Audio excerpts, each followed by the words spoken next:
Okay, you guys getting any audio now? I can't tell on my end because there's a little bit of a delay, and there's no light on my microphone telling me that you're hearing anything. If you guys are getting any audio, give me a shout out in the chat, because I am not getting any at all.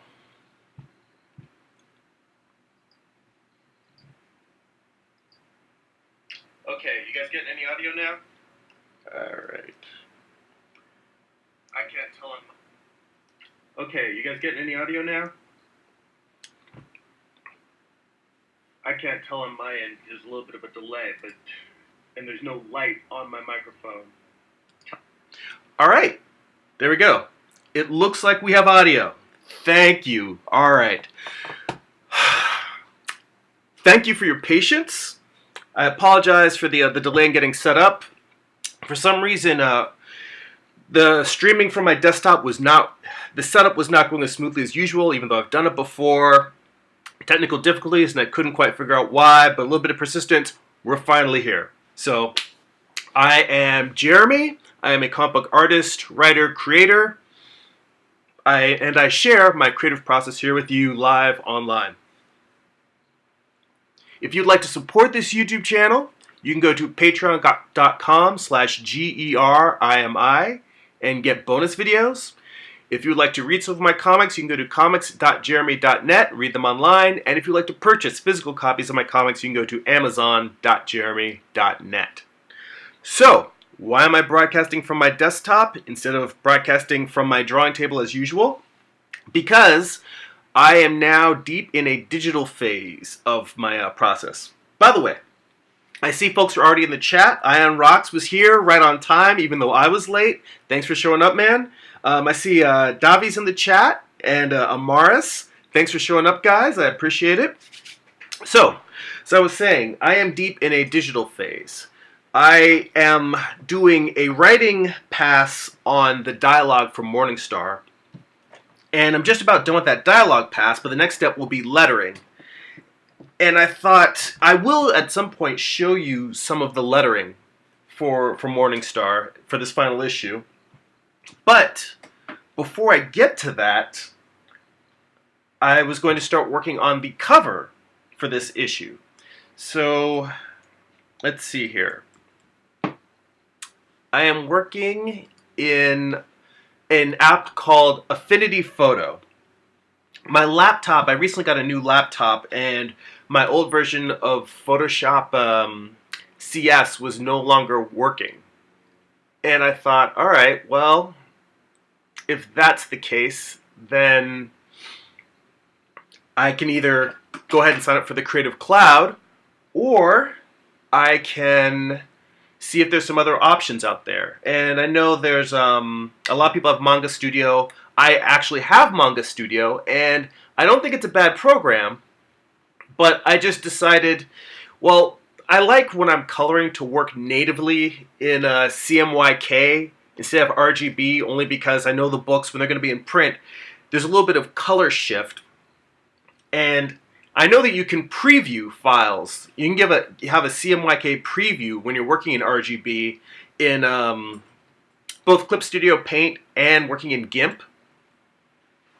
But I just decided, Affinity Photo allows you to work natively in RGB, so I'm less likely to have any color surprises.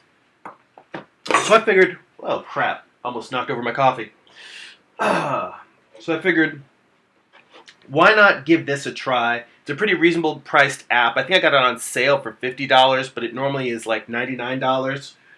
And I can't remember whether it's $99 and it's a lifetime license, or whether it's just a one-time, or whether you still have to pay for upgrades. But I think when I bought it on sale, I think it was $50 for Affinity Photo and then $50 for Affinity Designer on that sale. So I got their version of Photoshop and their version of Illustrator for $100, and I thought that's a pretty good deal for what seems to be a fairly high-end graphics suite.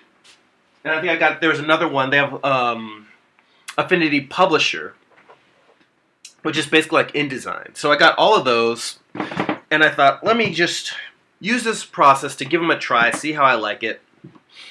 And so far, it actually has been pretty good.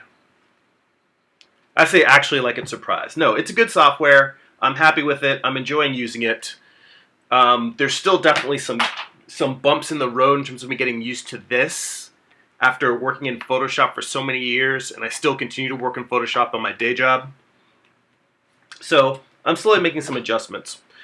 Oh, and another thing that I wanted to mention, in the description for this video, there's links to the YouTube channels of Scott Serkland and Joshua Kemble. They're also great comic artists, creators, YouTubers, and they were kind enough to have me on the Artcasters, their shared weekly live stream. They had me on as a guest earlier this week. So I put a link to the episode that I was on, as well as a link to their respective channels in general. They're both great comic artists. If you enjoy the work that I do, it's a long conversation with me and other highly, even more interesting comic creators. So you can get a little extra dose of Jeremy live stream this week over there, and then you can go and check out all of their other great videos and the other great guests that they've had on. So, what's going on here? All right. Basically, I have a layer with flat colors. This is the cover for the final issue of Morningstar. And I've got a layer with just flat colors. And I also have flats for just the flames that are going to be around Lucifer. And the idea is just this actual image is going to be mostly very high key, where it's going to be Lucifer just sort of engulfed in flames. And I made a separate, the reason for the separate layer of flats just for the flame is because those flames are going to be, both in the foreground and the background. So I wanted to have somewhere I could just sort of capture the flames that are going to be on Lucifer's hand, his gun, as well as the flames that are around behind him. So usually when I start a piece, I will start with my flat layer, and I'll duplicate the flats and start making some value changes on top of that. But what's interesting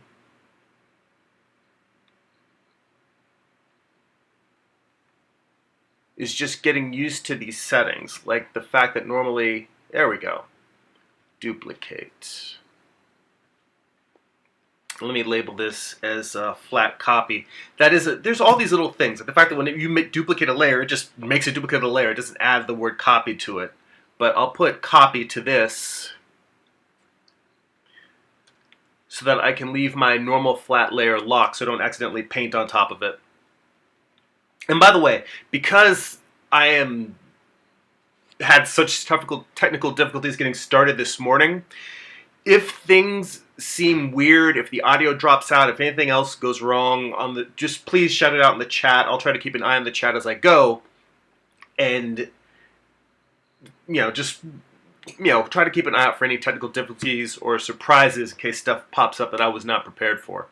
So first things first, usually when I'm doing a piece like this, the other thing that I should do is I should probably open my thumbnails around here. Let me see if I can find my the thumbnail for this particular panel in my little Morningstar drive. Let's see here. Thumbnails. So these are here we go, cover art.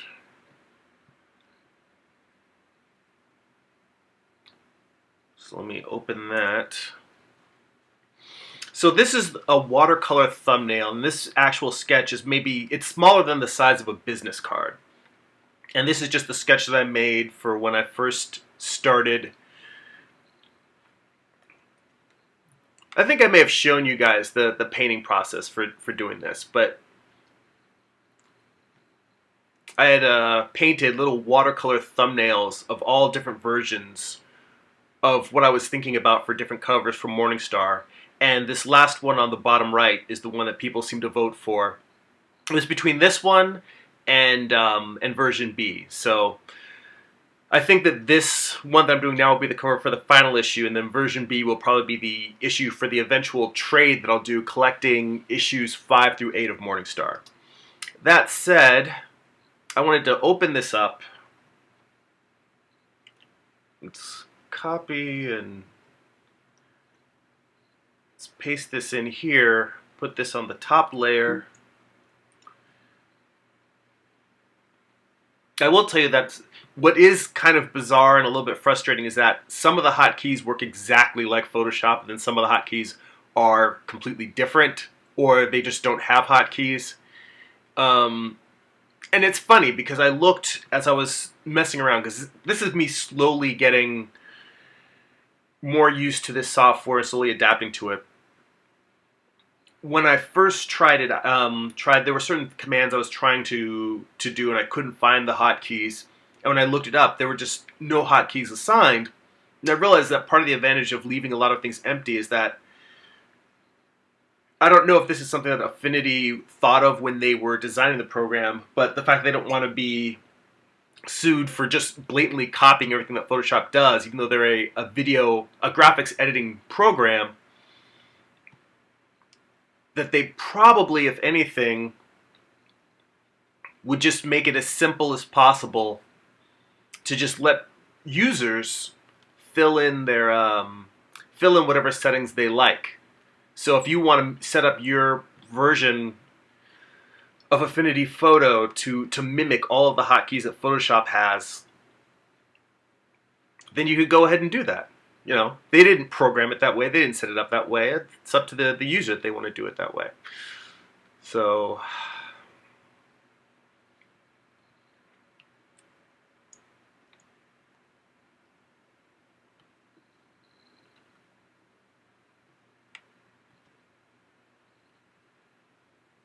now what I do find interesting is that the capacity to make multiple selections or to add to a selection does not seem to work the way it does in Photoshop.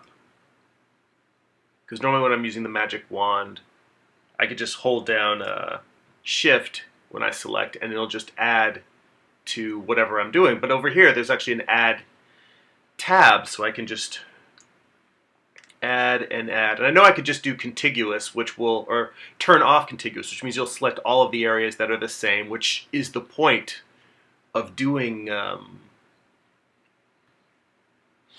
doing flats, is that you can just select all of one particular color value and adjust it. But the reason why I turned that off for a minute was simply so I could, or why I added contiguous, so you have to be clicking, they all have to be connected. It's just because in getting used to this, I was still sort of finding my way around the software, and I wanted to give myself the option of being able to just pick and choose. But now I see that all the little areas I have selected in here around Lucifer's hair are not being selected, so I should probably just click in here and get everything.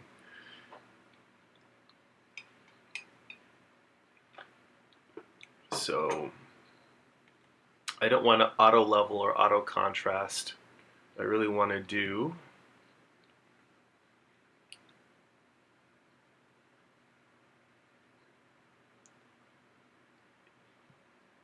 I don't want to do an adjustment layer. I actually want to just adjust the flats, and basically what I'm going to do is do this whole thing as a black and white digital painting first, and then do hue saturation on the values on top. And the reason for that is because I tried a process where I tried basically direct color in Photoshop. Like if I wanted to be red, coloring it blue, doing all of these things. And I found that it ended up taking me longer than it would have if I had just done the whole thing and worked out all of my values first and then just colorized the piece. So I believe that there is something to the process of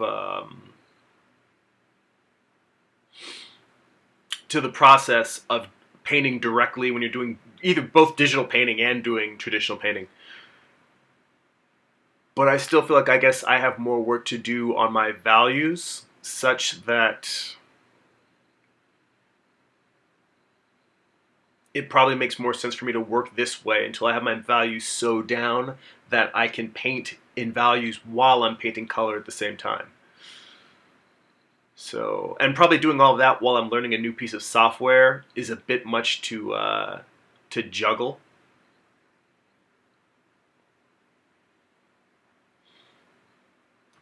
And I guess what I'm finding odd is I don't want to add an adjustment level, an adjustment layer. So it just took me a second to try and find, all right, this is what I was looking for. My hue, saturation, luminosity. So I know that I'm actually going to have the back be very high key. So let's just crank this.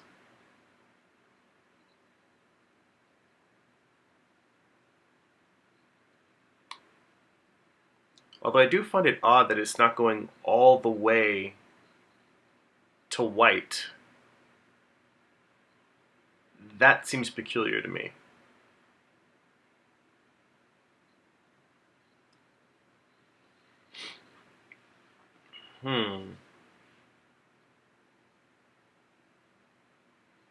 That seems very peculiar to me. Let's go back to layers. Let's see, because it's an adjustment layer. That's what I find odd, is because I didn't want to do an adjustment layer. I just wanted to, well, you know what? See, I'm a little bit torn, because on one hand, I feel like this would be very boring for you to watch me figure out how to use the application. So let's say I get rid of this hue saturation layer, and I just take this layer and where's my my colors?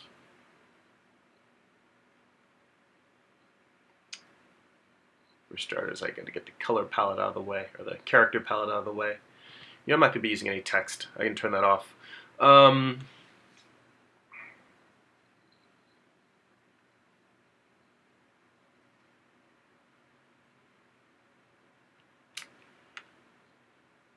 On my laptop, I had set a keystroke to fill with the primary color being the foreground color. Okay, I see. Part of the reason why it's not going all the way to white, it actually is, but I've got, for some reason, the white on my screen seems grayer here than the white, like just this thumbnail I dropped in that should be white. Oh, because I've got two extra layers that both have a certain amount of gray on them. No, it's still not 100% white. First off, it was grayed down because of the line art. Because the white that's in this line art, I didn't adjust it at all tonally. So it's just a little bit gray. And now that I'm seeing this, I see that might actually be a problem and get in the way of me coloring this piece. But I had basically two layers that were on multiply, because I also had the layer that has the rough pencil sketch on there. So I may actually have to go in and adjust these layers. And I can see why it's setting it up so that it just has a hue saturation layer. No, okay, see, if I turn off my hue saturation layer, now it goes all the way to white. So I do not want that hue saturation layer. Let's just get rid of that. Anyway, what I'd started saying about this possibly being boring, and I really don't know if this is or not, you guys can tell me, is that my instinct is to want to, oh wait, now I turned off the hue saturation layer, and now it went back down to a little bit of a gray. My instinct is, if I want to actually change, I mean, that's actually odd that the thumbnail isn't giving me the color that I want. Like normally as I change it, the thumbnail will change in the layers palette. But my instinct is such that if I don't know how to do a command that I want to do in a program, then I sit there and I figure it out, or I go look it up online. And I figure you guys might be like, we're not really interested in how Affinity Photo works, we just want to watch you paint digitally. In which case, I would just go through and instead of figuring out how to adjust these colors the way I want,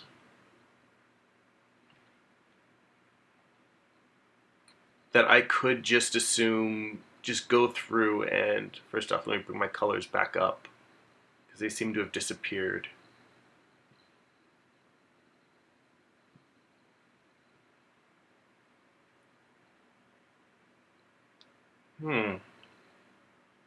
That's really odd.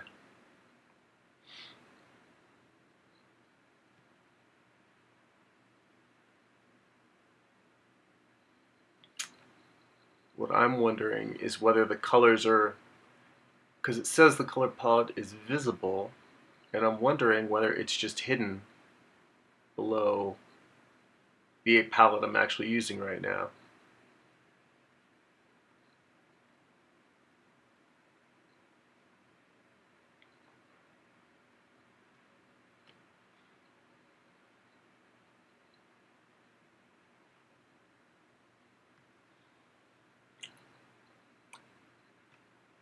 Where the hell did the color palette go?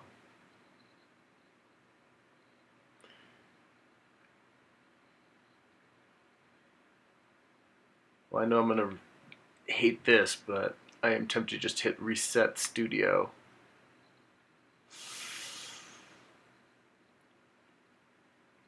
And bring it all back. Alright. Well, that's not my ideal answer. I can at least detach this, bring it over here. Alright, no, that wasn't the nightmare that I was afraid it was going to be. Sometimes when you reset the studio, because this also does not seem to have the option that Photoshop has. This is, if you're considering getting Affinity Photo, this can be a chance for you to get a look at what the software, where it differs from Photoshop. And one of the things is, so far, it doesn't seem to have a setting where it remembers, where you can save your palette layouts, your workspace. It remembers whatever changes you made last time, and it opens with whatever setup you had before. But in terms of actually saving it, so that if it does get reset, you can always reload a previous one. Yeah, it has a studio reset and a hide studio, but doesn't have a save, so that I can really change this around, change it the way I want. Or at least if it does, I haven't found it yet. And that's the other thing I want to acknowledge, is that this is all me monkeying around with this software.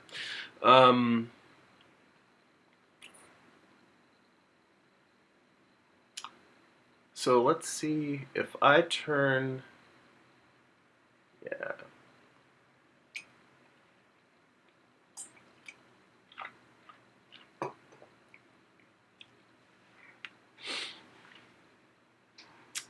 Or I could just work in CMYK.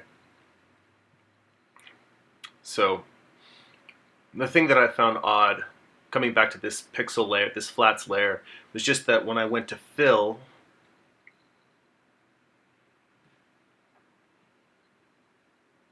you know, I could always just,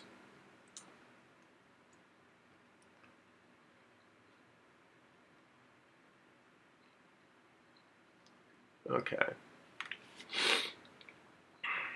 I am used to Photoshop, where I can very easily alternate between filling with my foreground and background color, or primary and secondary color, as they call it in Affinity Photo.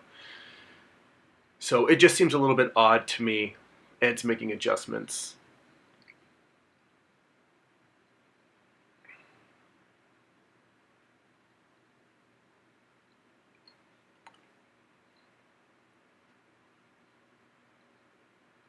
But yeah, for now, it really is just me going in here. Go back to, you know, it's like I'm also now trying to remember what these keystrokes are, and not all of these have keystrokes to select certain tools, and I actually have to go in and manually select them. So it's coming in, making all these little adjustments here and there.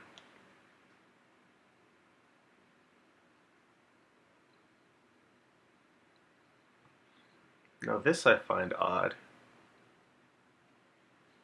Oh, I have to turn off add, deselect. Let's select the wings.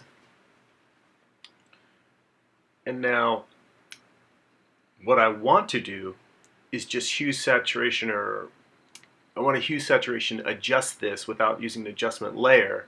And that is the thing that I could probably do.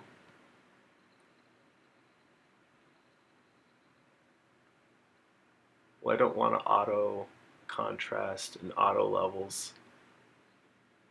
I want to have sliders that I can monkey with and play with and slowly tick it up and down until I find the value that I want. That's what I would like to do instead of using an adjustment layer.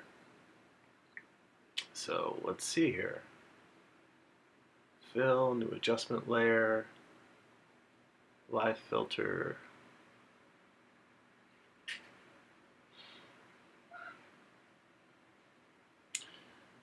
And then my cat wants to play. Now it might be that the way this software is set up, because as I'm looking for stuff, it seems like it may be set up so that it just makes a hue adjustment, an adjustment layer, and then you just merge it down if that's what you really want. And I suppose that's a fine way for working. It's not what I'm used to doing, but I don't want to immediately say, oh, because it doesn't work exactly like Photoshop, it's bad. It's just a matter of getting used to doing something new and figuring out new ways to do something. Because again, the quicker way to do this is for me to go back and just play with my hue, saturation, brightness. And let's say that I want this to maybe be 10%. So that it's really lit up in the background there. I could just do that.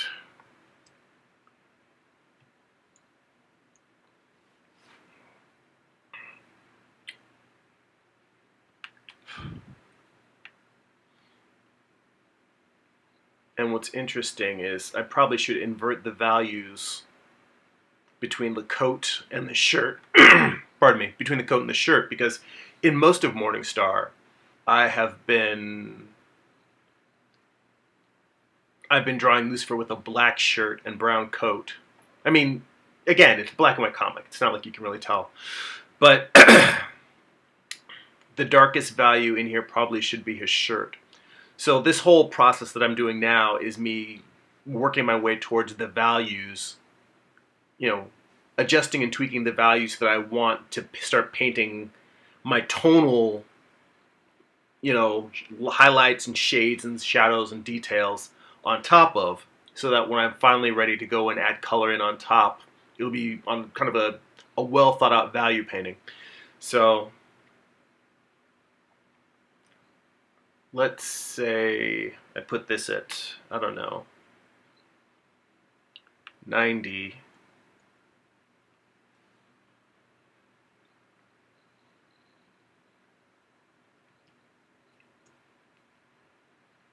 And again, this is going to end up getting much lighter later on in the painting, because even though it's a black shirt that is, it's a black shirt that he's wearing, but he's being surrounded and engulfed by flames, so it's going to be much lighter.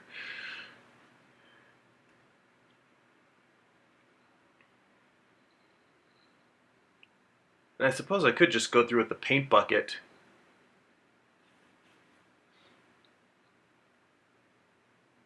and paint bucket these areas as well,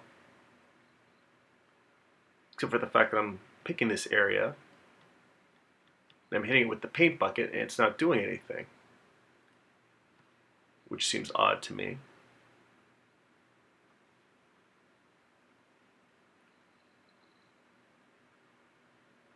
Except it's selected on an erase tool, which I do not want it to erase.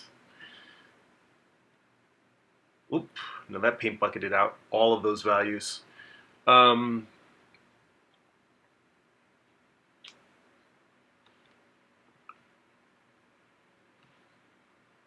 see here. And I do not want it to fill all of that. So let's just go back to the magic wand like I was doing before. So I guess there's just not enough difference between these values to... Now see, that's problematic, because I am used to doing flats where, if you set your tolerance to 0, that's kind of all you need in order to separate this value from that value. because the way I tend to paint digitally is I'll just block everything in with like increments of 10% of value. So like I'll go a 90% black to an 80% black to a 70% black until I've hit flats for the whole thing.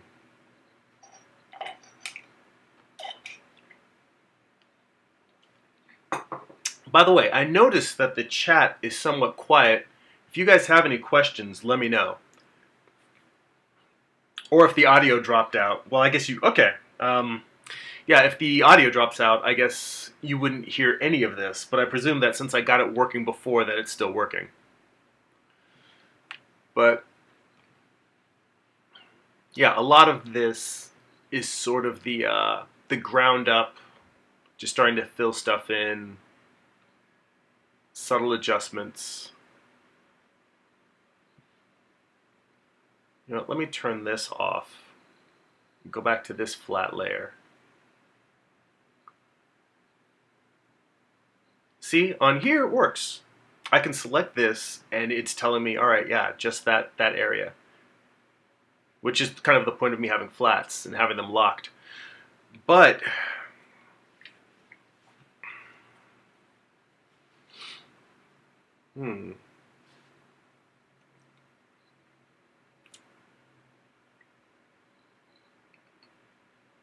that actually isn't what I want. What I really want is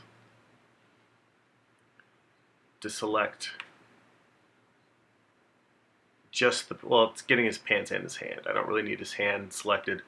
Well, hence, turning off contiguous. Let's see, but then I gotta go in here and get this. And I still don't see what command will just, I guess that's it, Control.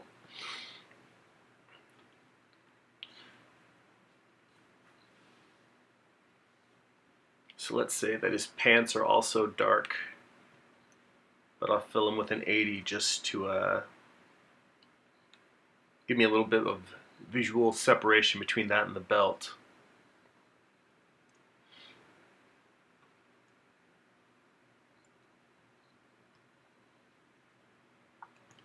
I see what I did there. Switch this to 80, but I didn't hit enter.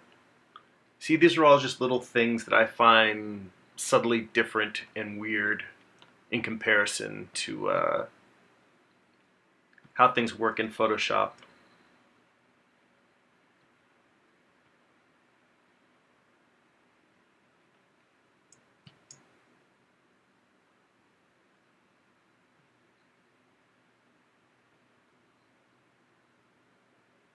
And I want it to be primary color, and it still does not seem to be.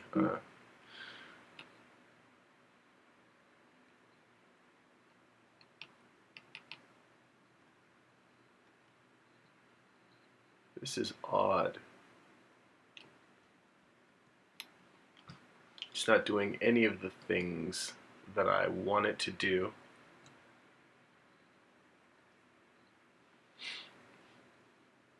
All right. Took a little time there. Let's see. Luke Griffith says, yo, good to see you. Thanks for dropping in. I'm doing some digital painting in Affinity Photo, which is a new app I've been using, kind of a Photoshop replacement. And, you know, it's a lot of just finding my way around a new interface and getting used to it. I'd already done some loose flats, so now I'm just sort of adjusting the general values of this piece as I'm going along. So the color piece that's up in the right-hand corner is a watercolor thumbnail I did for the colors and values for this piece. And you know, I'll tell you, I was very, very tempted to do this whole piece in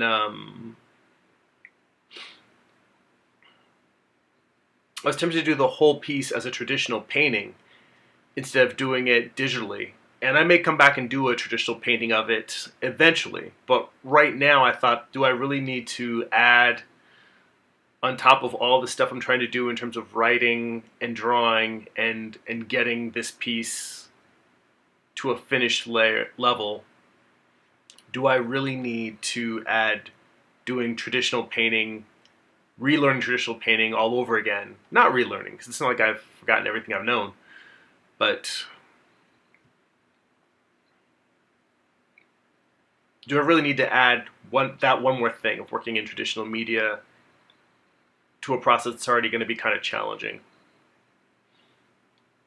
And the thing I find bothering about the hue, saturation, luminosity in this version, now this is something where, yeah, it bugs me that it doesn't work like Photoshop, is that if I put my luminosity all the way to 100 and I put my saturation all the way to negative 100, that it's not giving me pure white.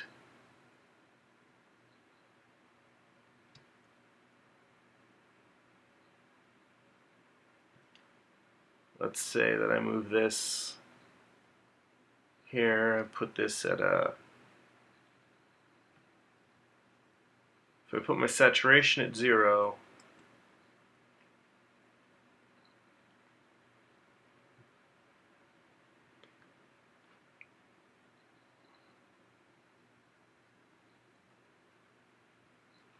so let's see, if I put my saturation at, say,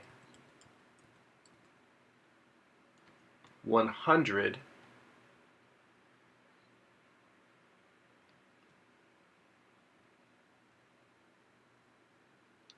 it seems like it gets to its peak brightness around 20%, which to me, I'm like, this could go even brighter in terms of like a super saturated, like this doesn't look like a bright super saturated red. It looks like it's shifted. But frequently when I'm using hue saturation to color in Photoshop, what I tend to do instead is, instead of just,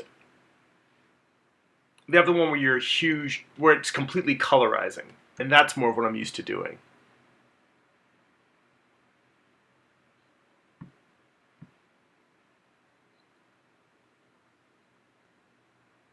So let's see here.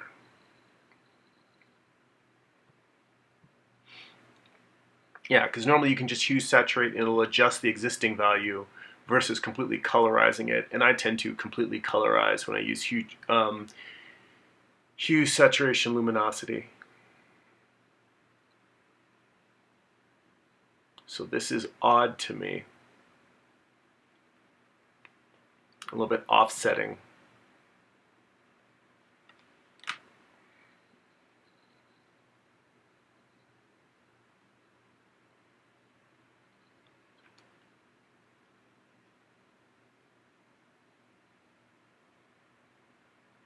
I look over here and it's got options. It's got your default setting, your desaturate, your invert hue.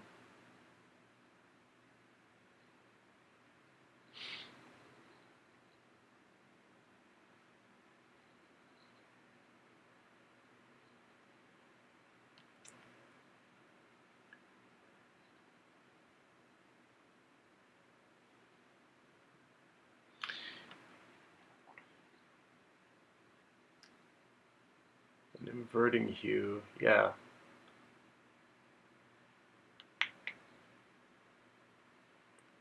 Yeah, none of these go to white the way that I'm used to them going. That almost makes me want to say, all right, well, oh, duh. Just below hue saturation is just recolor. Recolor is what I think I would actually really be using. Recolor looks like it works the way that I want to work. And this is what I mean, is on one hand, I could just go through and do what I need to do to get this process done. But I'm looking at this in terms of, well, how would I normally fix these problems? I want to learn how to figure out this software, how to figure out to get it to do what I want it to do. And that process might be a little bit boring for you guys, but instinctually I'm like, I want to keep pecking around, trying this, trying that. I'm like, oh wait, no, this is the thing that I want to do. And then I think what I want to do in general is recolor. So let's delete. Let's go to the hue saturation. Where's the hue saturation? Let's grab this and let's delete that. Let me just go back to my layers and see if anything. All right, so we're back to where I was before. And now I can just hit recolor.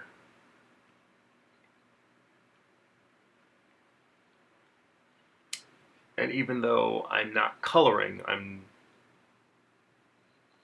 just playing with values in terms of light and dark. This works like how I expect, how I would usually be doing it. So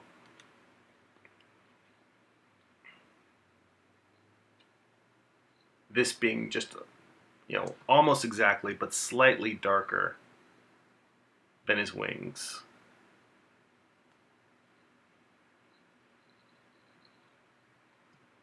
Maybe a little darker than that.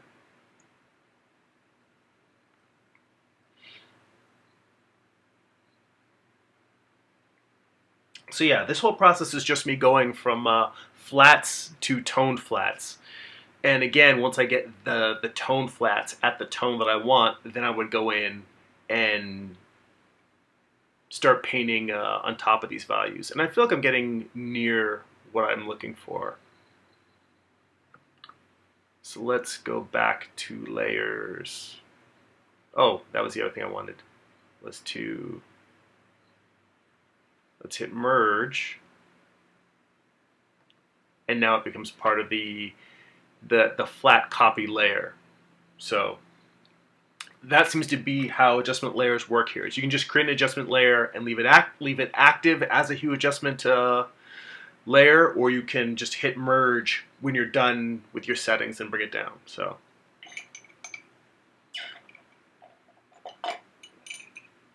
apologize for the slurping. I'm just finishing my coffee. Still waking up. And we are already almost to noon here. You know what? I'll go a little bit longer, only because took me so long to get started. I probably got started about 10 minutes late here. And again, if you guys have any questions while I'm working on this, and they don't necessarily have to be questions about this particular software that I'm using, let me know if there's anything that you guys have questions, want to hear, thoughts about. Yeah, the process for finishing this final issue of Morningstar has been quite a bear for me. It's been going slower because I'm trying to make it the best issue I've ever drawn and written, but that process has been it's been challenging. It's been challenging. Pushing yourself farther than you have done in the past creatively. I think it's always hard to try and expand your creative boundaries. So I'm going to duplicate my my line art, turn that off,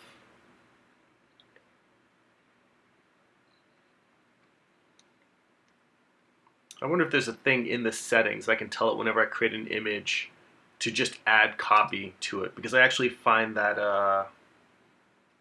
hang on. I actually find that copy more than satisfactory for letting me know that I've made adjustments to a particular piece of artwork. So I don't want to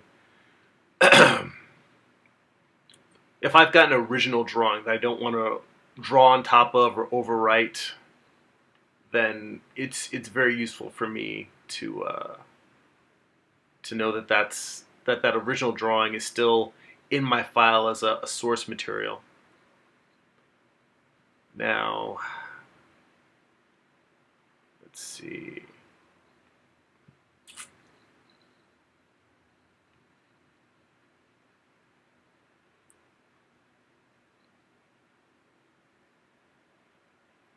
Ooh, really blew that out. It's probably easier to do with a mouse than with my stylus.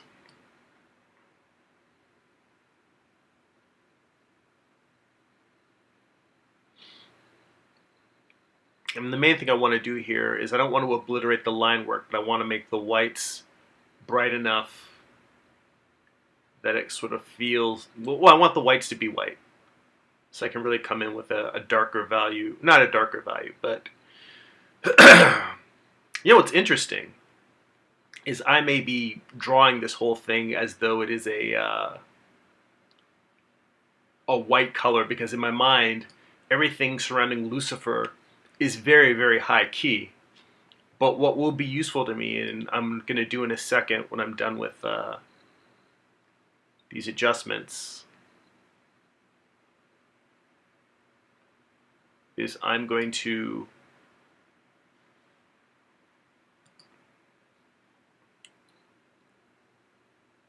what's up? I just hit merge. You know what? Let me move this color palette over a little bit so that I can pull my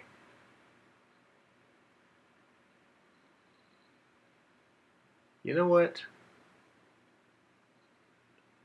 I think what I actually want to do is move all of this over and then just move my my layers back to this panel, because the way that I'm used to working is I like to have my layers all the way down the side so I can just see everything that I do, you know, all the layers that I have and what I have selected, and then meanwhile just getting rid of whichever palettes I don't particularly need at the moment. So I think this setup will work a little bit better for me. But for some reason,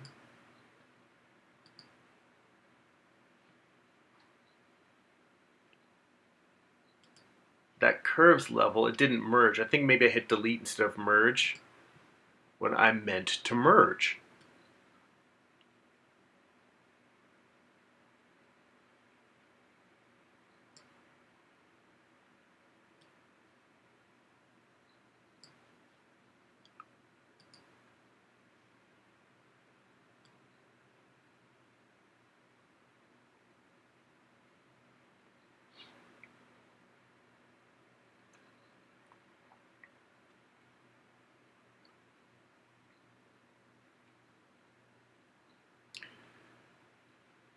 So I've got that pretty blown out.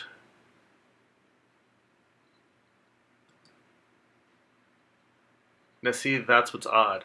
I hit merge and it went back to what this layer was before. That's not what I want.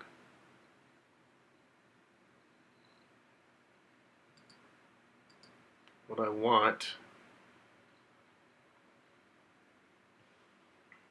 try this one more time and see if I can figure out what I'm doing wrong here. I see Kunlight in the chat says, like it, great artwork. I appreciate that, thank you. Yeah, I'm pretty pleased with how this cover is coming out so far. But I mean, a lot of this is going to be me replicating much of the line work, just painting it, repainting all of this in color. I've been getting looser with the line work in my covers and trying to do more of the work redrawing it in value. Well, not in value, but in hue and value, so that it will feel more like a painting. I think that I'm taking baby steps towards creeping back into traditional painting. And a lot of this comes from a conversation that we touched on in the live stream that I mentioned earlier with Joshua Kemble and Scott Serkland. Where one of the things that I talked about was my new approach to covers, which is trying to make my cover art for my comics feel like an art print. Like trying to make an image that someone, even if they had no idea what the comic book is, like this comic book, for those that are new to the channel, Morningstar is the story of Lucifer's fall from heaven, but told as a Western. And the approach I've been trying to do with my covers, just basically in the last two covers, is I realized that before I was trying to make my covers just feature a different main character on every cover. And now what I'm doing is I'm trying to say, all right, if this was a piece that somebody who knew nothing about the comic saw it, would they think this is a cool image? Is this something they would consider hanging on their wall? That's the new approach I have to the covers. So,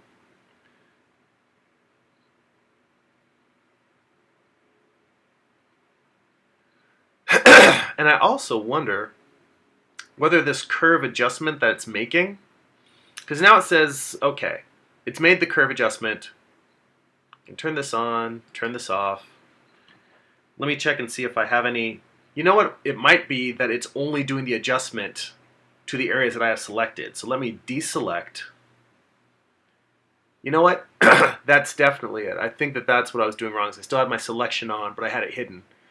So let's see what happens if I merge without that. Well, even if I merge with the selection on, I can see from my thumbnail in here that it's probably just going to do what it did again, where the line art, where I didn't, because I had it masked or I had part of it selected, I don't think that it's doing this adjustment to the whole piece. It's sort of a masked out adjustment. But let's see what happens if I hit merge. Yeah, see, it all just sort of collapsed down. Now let's see what happens if I, no, because the line art that's below it is still there. So let's see what happens if I do this without anything selected.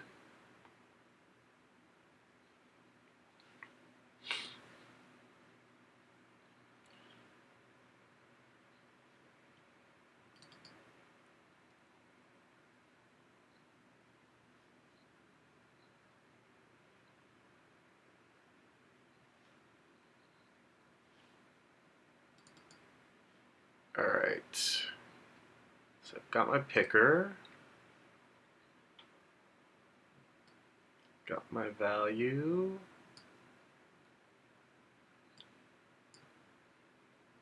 now it's getting darker, I want it lighter.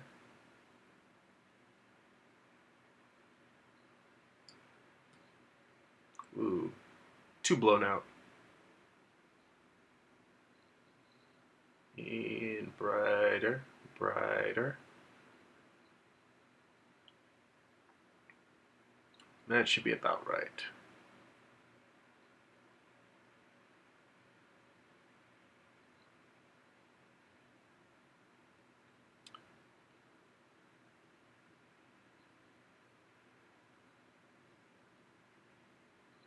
And I also wonder whether the reason why this doesn't seem to be getting any darker is simply because the layer is still on multiply. So even if I merge it down, the values below are just making it come out darker. That could be it also. But let's see what happens.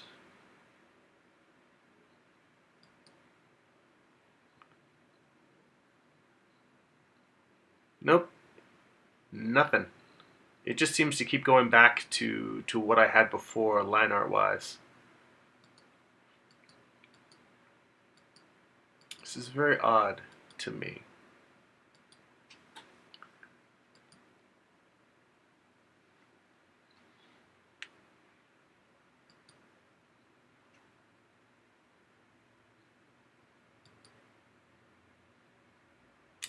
I don't know why, but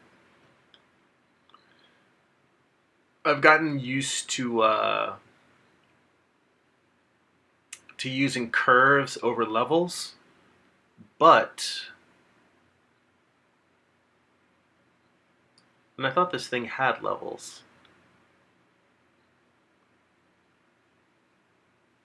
I don't see it on here.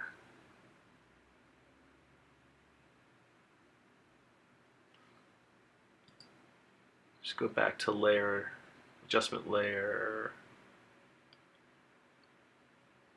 Yeah, it's got levels.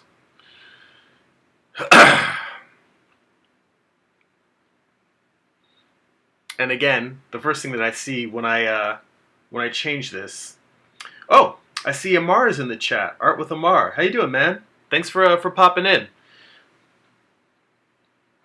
Mighty Geek Studio says the main problem with digital art is the fact that you may forget to deselect an object when you want to make adjustments. Yes, that's very true. Well, one of the things that I do usually when I'm working digitally is I have let me turn off these adjustment layers. So I have a layer of flats, but what happens is I start by making a flat selection where, just, normal comic book flats, where a different value for each object or article of clothing or skin or the gun or what have you. And then what I do is I take that flats layer and I lock it so that I can't paint on it. Then I make a duplicate of it. So this tone that you see here where I'm working out my base values, if I happen to deselect something or select something and color it the way I didn't want to, I can always go back and just select the flat layers. And the nice thing is I can make the selections from the flats even when I have the flat layer locked. I can still go in and hang on. Why did the tolerance change on my selection tool? I can go in and even while the layer is locked, I can still select the coat or his neckerchief or his hat. I can select these things while the layer is still locked and then go back to the layer that I want and keep coloring on it. So that helps a little bit more. Let's see. Amar mentioned that he didn't see the notifications for the stream because he usually gets them a day before. And I didn't post usually I schedule my live streams on Saturday so that people can know ahead of time. Nothing weird happened on your end, Amar, is what I want to tell you. I had to go into work on Saturday, and by the time I came home, I was super tired, and I just vegged on the couch for a little bit and then went to bed. So I didn't post the stream ahead of time the way that I normally did. And the reason why I didn't want to post it ahead of time on Saturday is because it would have required me to sit down, make sure that everything was connected and set up properly so that I could live stream from my computer instead of streaming from my phone the way I normally do. And the fact that I didn't feel like doing that bit me in the butt because I knew there might be some technical hiccups, but I thought I'd get up early enough on Sunday that I'd have time to do it beforehand and troubleshoot, make sure everything was working. And I did not. And hence the stream being late and slow getting everything up and running. So next week will be business as usual. I'll probably still be working on this cover, hopefully further along. But at least you should get notifications next week because I'll be setting it out the day before. So you didn't do anything weird. YouTube didn't do anything weird. I did something weird. So apologies for that. So where was I? Let's see. Okay. So let me deselect, turn my line work back on, turn this adjustment layer back on, and let's see, hang on a sec. All right.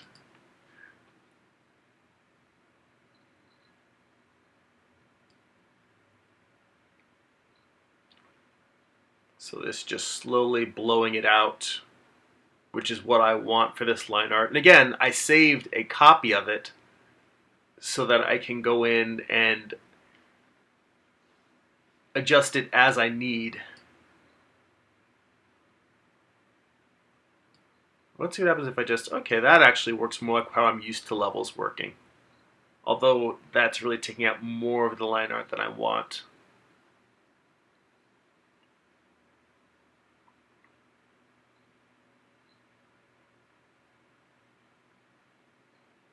I think I liked it better with just the gamma. Let's do that and then maybe bring the black down a little bit.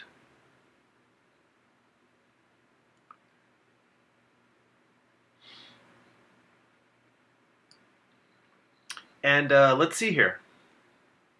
More comments. So Amar says he was wondering what happened, and he says, yeah, he says it looks like I'm using Affinity Photo, and yes, I am. And he said, are you working on a PC? Which I am not. I'm working on a Mac. Fortunately, Affinity Photo is cross-platform. And Mighty Geek is asking, how do you like working with Affinity Photo?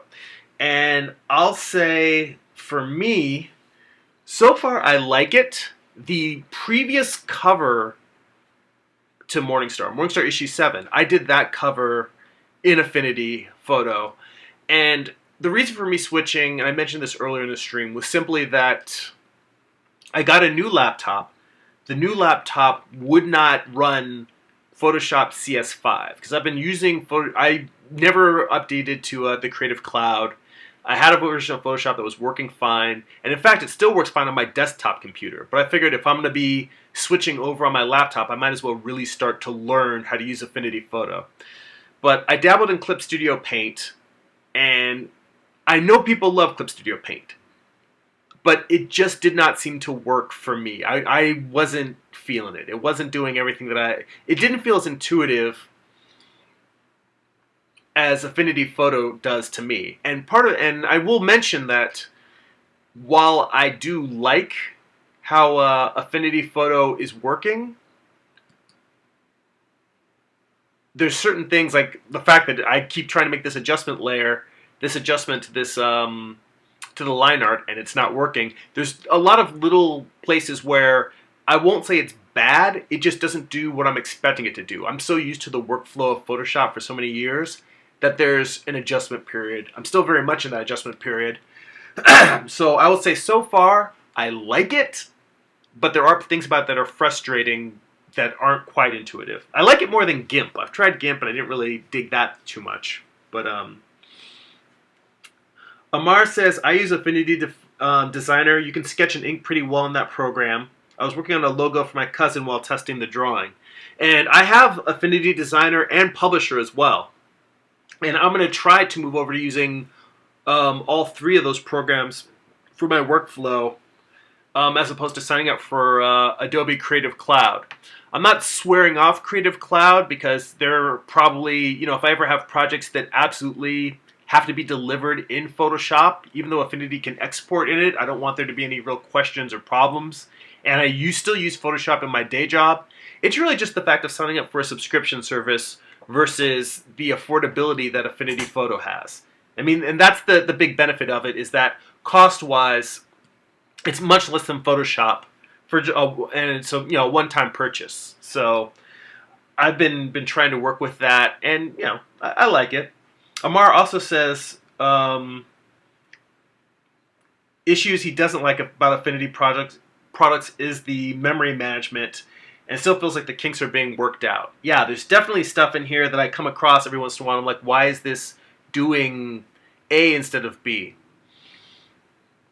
And it's just me slowly kind of working my way through the software.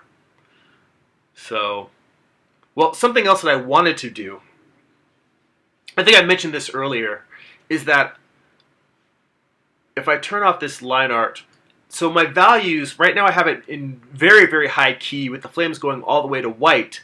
But when I look over to the right, the thumbnail that I have up in the upper right-hand corner, there's white around the hottest parts of the flame, around Lucifer's gun, coming off of the top of his hat, around like the lower parts of the frame that are going to white. For the most part, it's yellows and oranges. So what I wanted to do was I intentionally wanted to select the thumbnail and create an adjustment layer just over this, converting it to black and white. Now when I convert it to black and white, it immediately seems to blow out the whole thing, and I actually think that probably is not what I want. Let's try instead recolor, and let's just bring the saturation down.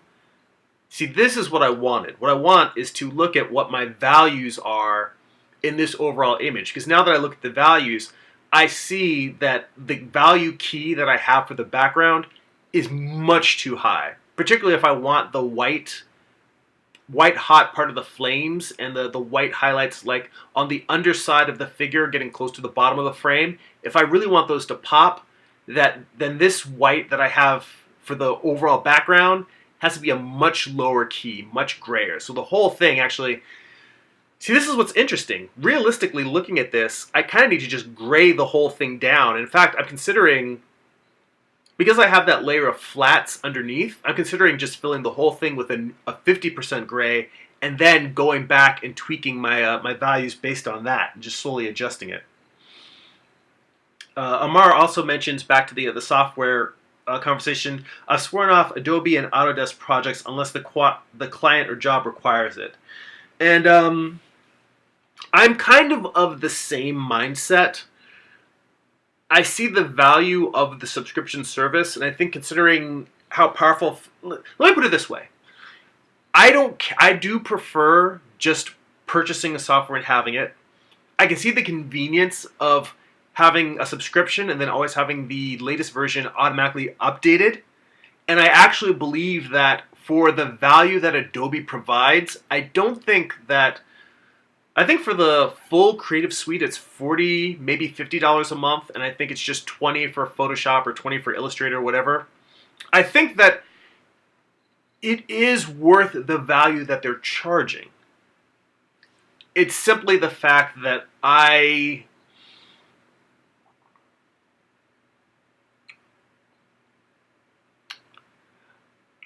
think in the past, when I've purchased, because I do have my copy of Photoshop is originally I bought Adobe CS2, and I bought the full design suite, and then I waited a few years and then upgraded to CS5, and then I've been working off of CS5 ever since. But I think that the offset of spending like $1,000 on a software suite, then I would continue to use that for several years, and then eventually get to the point where, once I absolutely had to upgrade again, and then continue to use it for several more years. I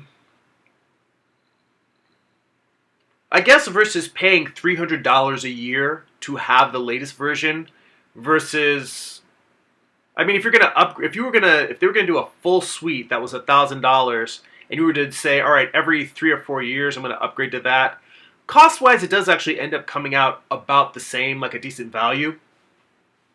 But I think a lot of people were rankled by the subscription process, the subscription platform, just having to now.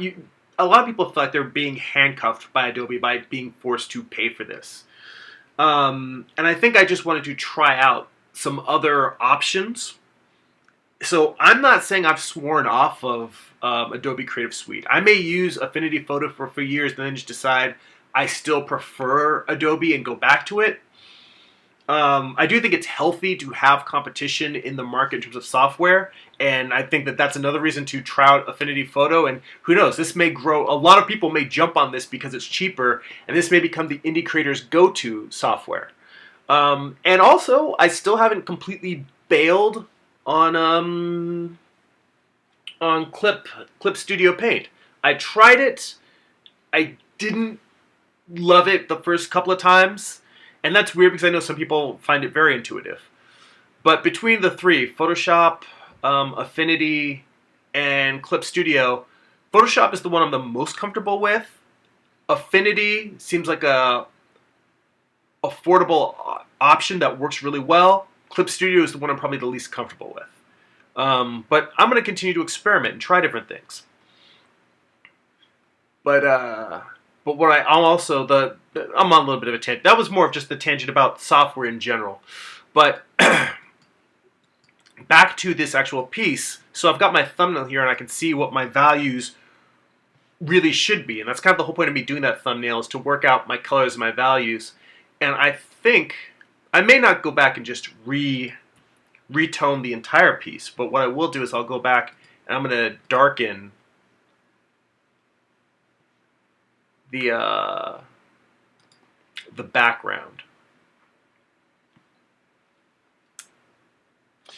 I see Amar says, I don't mind the subscription, but I don't need to use them anymore because I can do everything in other programs. And that's, that's kind of the nice thing about so much great software out there nowadays.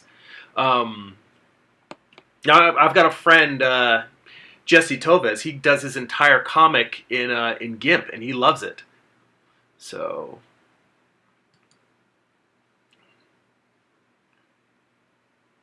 let's see here. I'm just trying to decide. I wonder if there's a way to set this to auto collapse all of these when I'm not using them, because when I am not using them, I feel like that is actually what I would prefer it to do. So let me bring my saturation to 0 so it stays in terms of grays.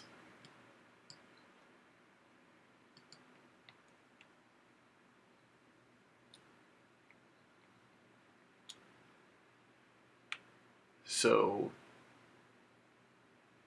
this probably seems about where I'm going to want my background and a lot of my values to be. And then painting in. So it's interesting that, and this also tells me I need to work up more contrast within the piece, because when I'm looking at this in terms of,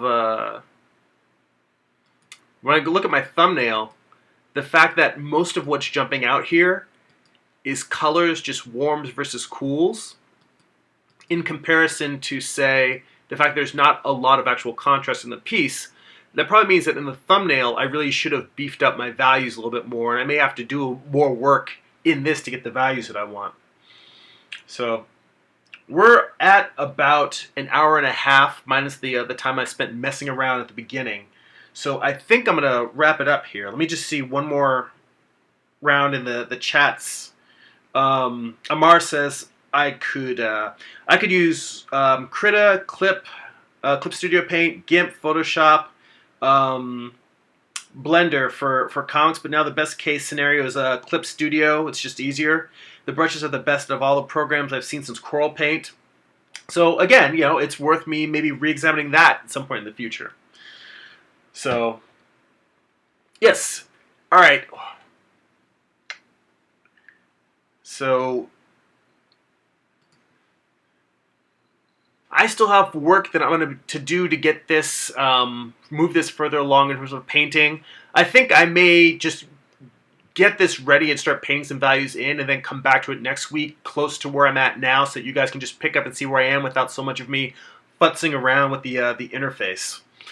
So thank you guys again for showing up. Also, again, as I mentioned at the top of the show, in the description for this video, there should be a link to Scott Serkland and Joshua Kemble's YouTube channels, and also a link to the live stream that I did with them earlier this week. They were kind enough to have me on as a guest. It was a great conversation, so I hope you guys will go and check them out, check their work out. And again, speaking of checking my workout, if you enjoy these videos, if you find them useful, first off, please share them. Share them on Twitter, share them on Facebook, share them with whoever. Forward a link to a friend that you think would enjoy these and is interested in comic creation and the creative process. If you'd like to support the channel, you can go to patreon.com/GERIMI. I am running my comic book Morningstar there as a webcomic.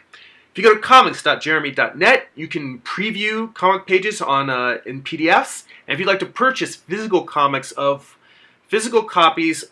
both Morningstar and my previous graphic novel, Eye of the Gods, you can go to amazon.jeremy.net. That's it for now. Thanks for hanging out. Go be creative.